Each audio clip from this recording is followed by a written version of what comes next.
Israel's defense minister Yoav Gallant said Wednesday it is planning to flood starving Gaza with aid through a new crossing and a port just north of the besieged territory. With Israel under severe international pressure to allow more food in, Gallant said it planned to ramp up aid deliveries to 500 trucks a day, the pre-war figure cited by the UN. Israel promised last week it would open the Erez crossing in the north after a tense telephone call between U.S. President Joe Biden and Israeli Premier Benjamin Netanyahu after Biden demanded immediate action on aid.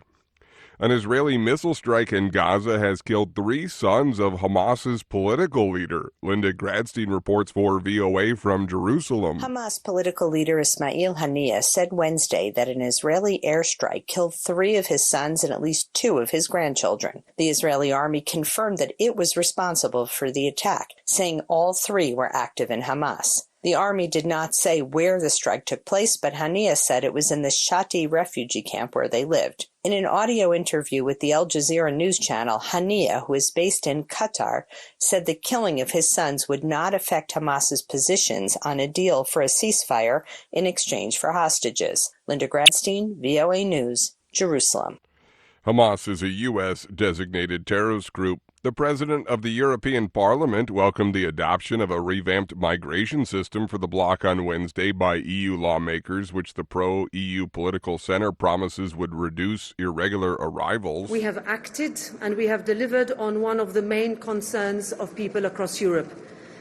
This is a historic day for Europe. Parliament's President Roberta Metsola. This is VOA News.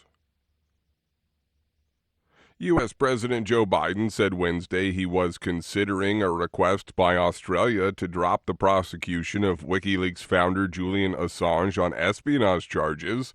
Australia's parliament passed a motion in February with the Prime Minister's support calling for an end to the legal saga surrounding Assange, who has been held in Britain since 2019 while fighting extradition to the United States. Australian citizen Assange, a 52-year-old, has been indicted by the U.S. government for his role in the 2010 leaking of a huge trove of classified documents related to the wars in Iraq and Afghanistan. Sudanese wished for peace at Eid al-Fitr prayers at the end of the month of Ramadan on Wednesday as the war between the army and the paramilitary Rapid Support Forces nears the one-year mark. Reuters correspondent Olivia Chan reports. Ruqayya Mohammed El-Zaili is from the capital Khartoum, where the RSF has taken control. She says she's grateful for the hospitality shown to her by the residents of Port Sudan, where many displaced people have found safety. More than 8.5 million people have fled their homes since the war began. Aid groups warn of impending famine in many parts of the country. The RSF has taken control of the capital Khartoum, neighboring Gezira state, as well as most of Darfur and Kordofan regions in the west, while the army holds the north and east of Sudan, including its main Red Sea port. The United States has said it hopes to resume peace talks after Ramadan, though previous rounds have failed to produce a lasting ceasefire. Reuters correspondent Olivia Chan. Donald Trump's former employee, Trump Organization executive Alan Weisselberg, is sentenced to 5 months in jail for lying in a civil fraud case. AP correspondent Julie Walker reports. During his testimony in the civil fraud lawsuit brought against the former president by the New York Attorney General, Weisselberg, who's 76, pleaded guilty last month to perjury in connection with the suit. Asked if he wanted to address the court, he said, "No, Your Honor," and was escorted out in handcuffs. This is Weisselberg's second time behind bars. He served 100 days last year for dodging taxes. Weisselberg is likely to factor into Trump's upcoming hush money trial. Michael Cohen has said Weisselberg had a role in orchestrating the payments, but he has not been charged in that case. Julie Walker, New York. Near total vote results showed South Korea's opposition was set to strengthen its parliamentary majority, news agency Yonhap reported Thursday, in a major blow to President Yoon Suk-yeol. With nearly all of Wednesday's votes tallied, the opposition Democratic Party and its satellite party were on course to win 176 of 300 seats.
Thank you for watching.